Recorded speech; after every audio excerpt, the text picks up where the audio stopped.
You do great work. That should go without saying. You do great work.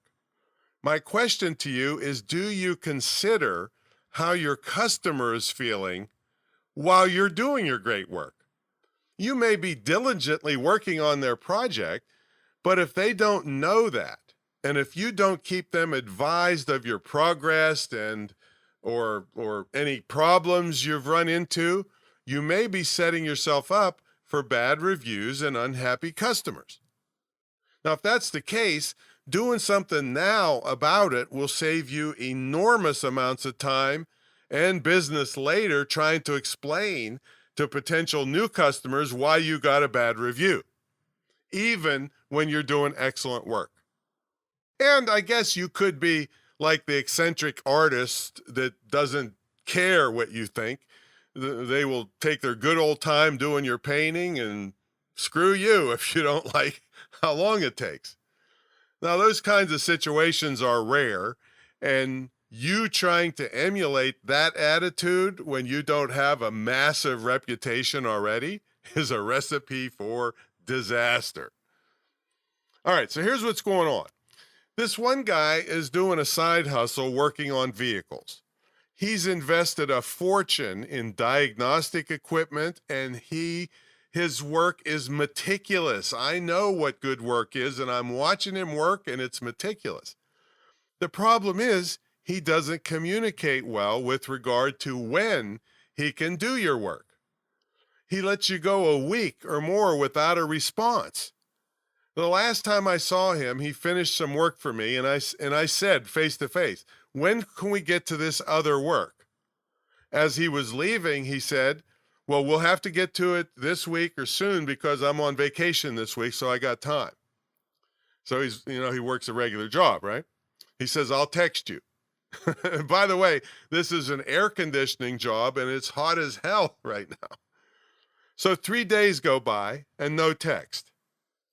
I text him, 4 days have gone by. Actually, now that I'm recording this, 5 days have gone by with no reply to my text. Now, I tip this guy well and above what he asks for when he does a job for me. So you would think he would get back to me, right? Nothing.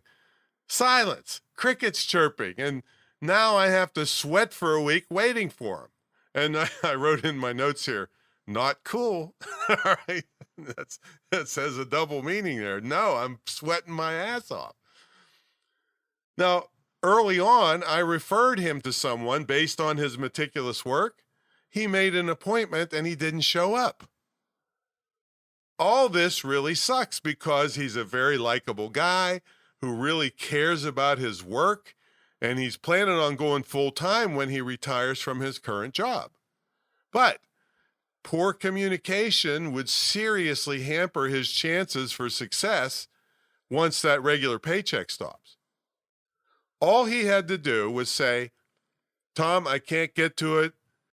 So I got jobs backed up. So for this problem, you probably have to find somebody else." And yeah, I would be disappointed because I wanted him to do the work, but he wouldn't have put me in a bad way and my air conditioning not working with the big trip coming up. So don't be afraid to say, "No, I can't do something." And you can be nice about it. And you can say, "Tom, look, I just can't get to it. I got 6 cars backed up and I got to get back to work next week. It would probably be 3 weeks before I could get to it. I want to help you, but I just can't get to it." That would have been totally fine, right? Disappointing, but totally fine. But silence? No, that's terrible. That's terrible. All right, let's get to this other guy. Now, he had about 15 good Google reviews and 1 bad review. And actually, there's something you need to know when soliciting reviews, all right? And it's kind of hard for you to ask for a bad review, all right?